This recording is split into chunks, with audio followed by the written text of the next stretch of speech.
साथियों नमस्कार। संस्कृत के इस कालांश में आप सबका स्वागत। जैसा कि आपको ध्यान है, पिछले कई सारे कालांशों से हम कारक प्रकरण और उसकी विभक्तियों को और उसके संबंधित अनेक आए वार्तिकों को और सूत्रों को क्रमशः पढ़ रहे हैं। इस क्रम में हमने प्रथमा विभक्ति, द्वितीया विभक्ति, तृतीया विभक्ति, चतुर्थी विभक्ति, पंचमी विभक्ति, षष्ठी विभक्ति के अनेकविध सूत्रों को और उदाहरणों को क्रमशः पढ़ा है। पिछले कालांश में मैंने आपको ध्यान होगा सप्तमी विभक्ति प्रारंभ की और सप्तमी विभक्ति में मैंने आधारो अधिकरणम और सप्तम्यधिकरणे च, ये दो सूत्र मैंने आपको बताए और उससे संबंधित मैंने कतिपय आपको उदाहरण भी दिए। आज इसी क्रम में मैं आपके साथ सप्तमी विभक्ति से संबंधित एक वार्तिक है मित्रों। वार्तिक है साध्वय साधु प्रयोगे च। वार्तिक है साध्वय साधु प्रयोगे च, अर्थात साधु असाधु प्रयोगे च, ये है वार्तिक। ये वार्तिक मैं आपके साथ में शेयर कर रहा हूँ। आइए वार्तिक को देखते हैं। वार्तिक है साधु असाधु प्रयोगे च। ये वार्तिक कहना चाहता है कि साधु और असाधु शब्दों के प्रयोग में जिसके प्रति साधुता या असाधुता दिखलाई गई हो उसके साथ सप्तमी विभक्ति होती है। वार्तिक पुनः सुनिएगा।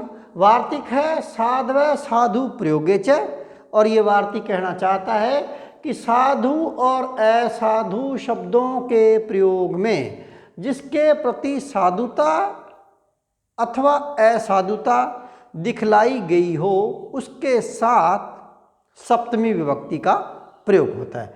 साधुता का मतलब होता है सद्व्यवहार और असाधुता का मतलब बुरा व्यवहार।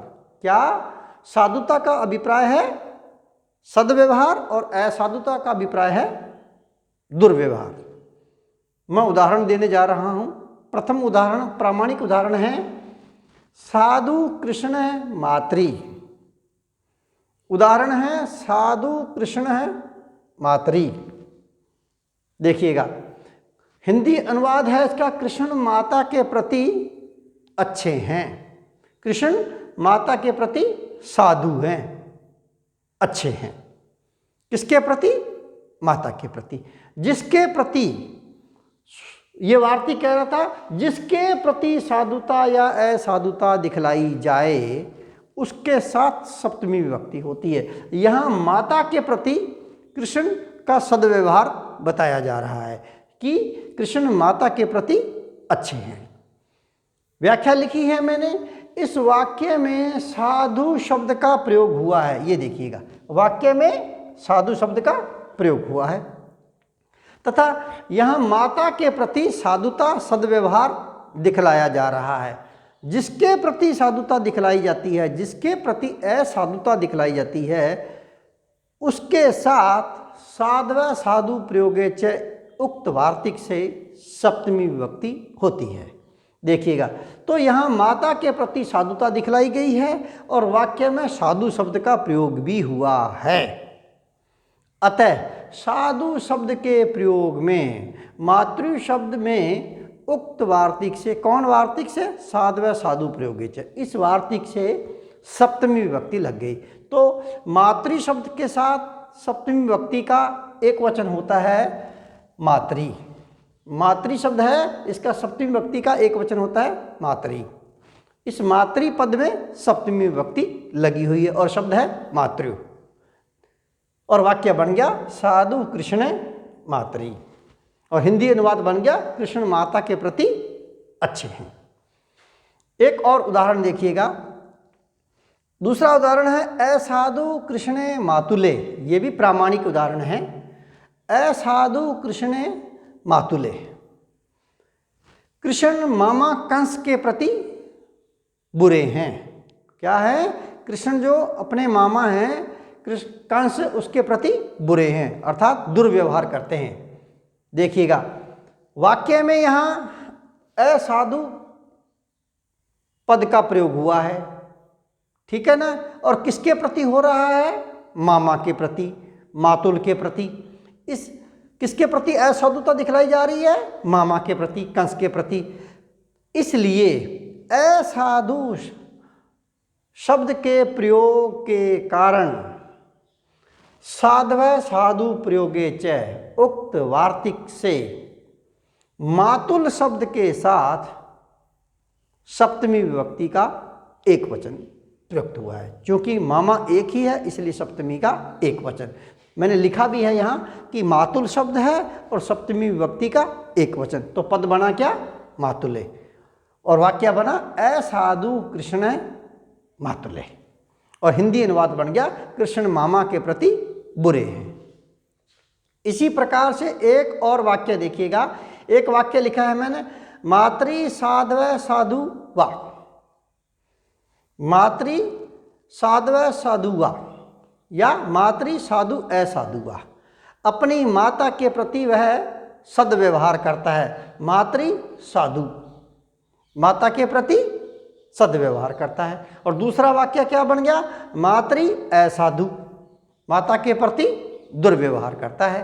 तो ये देखिएगा वाक्य में यहाँ साधु और असाधु शब्दों का प्रयोग हुआ है। क्या? साधु और असाधु शब्दों का वाक्य में प्रयोग हुआ है। तो इस प्रयोग के कारण, और वो भी यहाँ किसके प्रति दिखाई जा रही है? साधुता या असाधुता? माता के प्रति दिखाई जा रही है। तो मातृ शब्द के साथ सप्तमी विभक्ति लग जाएगी। कौन वार्तिक से? साधव साधु प्रयोगे च। उक्त वार्तिक से मातृ पद में, मातृ शब्द में सप्तमी विभक्ति लगी तो बना क्या पद? मातरी। क्या पद बना मित्रों? मातरी। और वाक्य बन गया मातृ साधु। और दूसरा वाक्य क्या बन गया? मातृ असाधु। और हिंदी अर्थ क्या बन गया? वह अपनी माता के प्रति सद्व्यवहार करता है। और दूसरा वाक्य क्या बन जाता है? अपनी माता के प्रति दुर्व्यवहार करता है। और वाक्य देखिएगा, एक वाक्य है लक्ष्मण साधु पितरी। लक्ष्मण साधु पितरी। देखिएगा, लक्ष्मण पिता के प्रति साधुता का व्यवहार करते हैं या लक्ष्मण पिता के प्रति साधु हैं या अच्छे हैं। तो ये देखिएगा वाक्य में साधु पद का प्रयोग हुआ है ना। तो इस साधु प्रयोग के कारण जिसके प्रति साधुता दिखाई जा रही है, यहाँ पिता के प्रति साधुता दिखाई जा रही है, तो पितृ शब्द के साथ सप्तमी विभक्ति का एक वचन लगेगा। तो पितृ शब्द का सप्तमी विभक्ति का एक वचन बनता है पितरी। क्या बनता है? पितरी।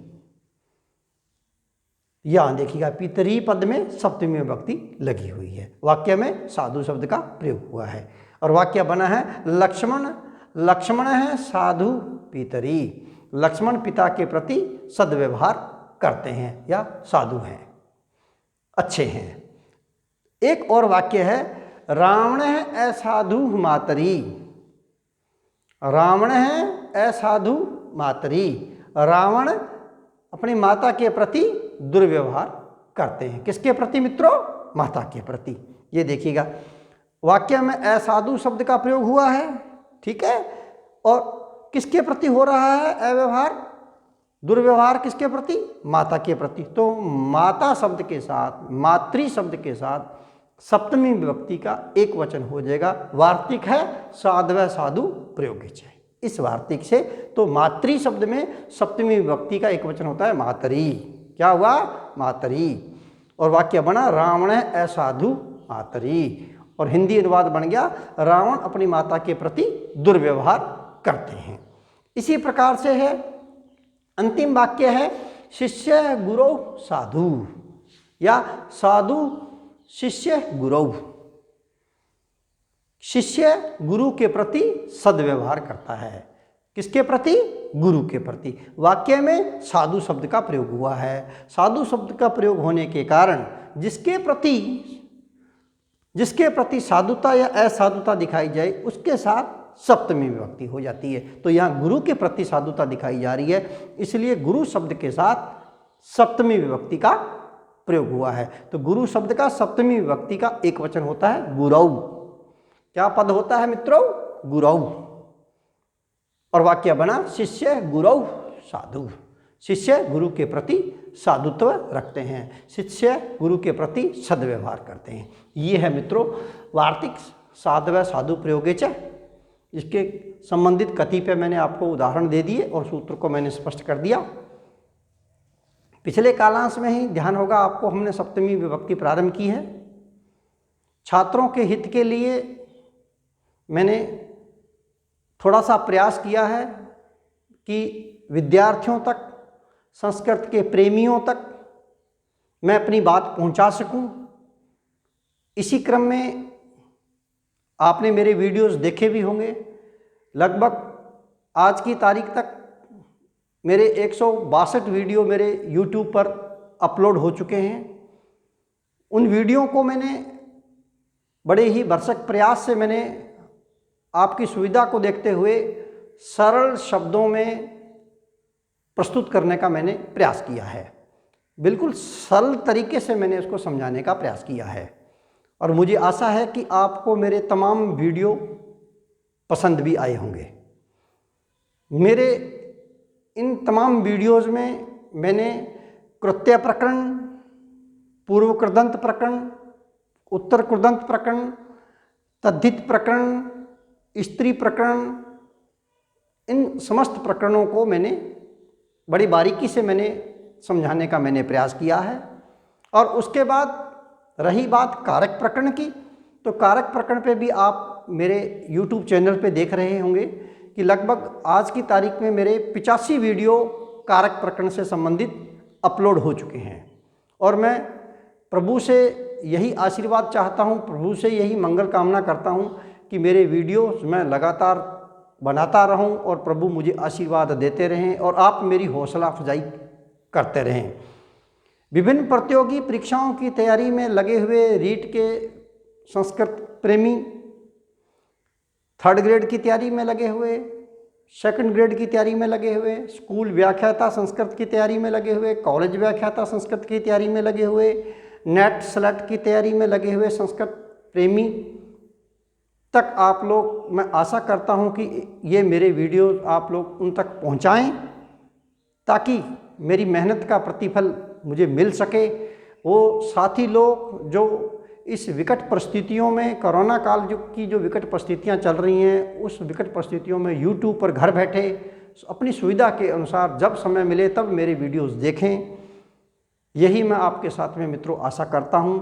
मेरे इन वीडियो को संस्कृत प्रेमियों तक, संस्कृत प्रतियोगी परीक्षाओं की तैयारी करने वाले तमाम विद्यार्थियों तक, अपने मित्रों तक आप लोग मेरे इन वीडियोज़ को पहुंचा दीजिएगा ताकि संस्कृत प्रेमियों का इसका पूरा लाभ मिल सके और वो भरसक इससे लाभ से ले सकें।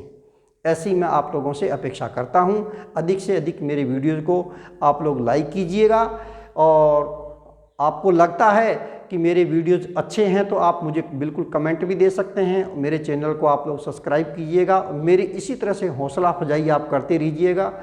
आगे आने वाले कालांशों में अभी 5-4 कालांश हैं अपन लोगों के कारक प्रकरण के, वो करवा दूंगा। उसके बाद में कारक प्रकरण संपन्न हो जाएगा। इसके पश्चात तुरंत ही मैं समास प्रकरण को प्रारंभ करने जा रहा हूँ। मैं प्रभु से आशीर्वाद चाहता हूँ कि वो मुझे हौसला दें, मुझे ऊर्जा प्रदान करें ताकि मैं आप समस्त संस्कृत प्रेमियों तक मेरे वीडियो पहुँचा सकूँ। अगले कालांश में मैं मित्रों सप्तमी विभक्ति से संबंधित नया सूत्र लेकर के मैं पुनः आपके साथ में मिलता हूँ। तब तक के लिए वंदे मातरम।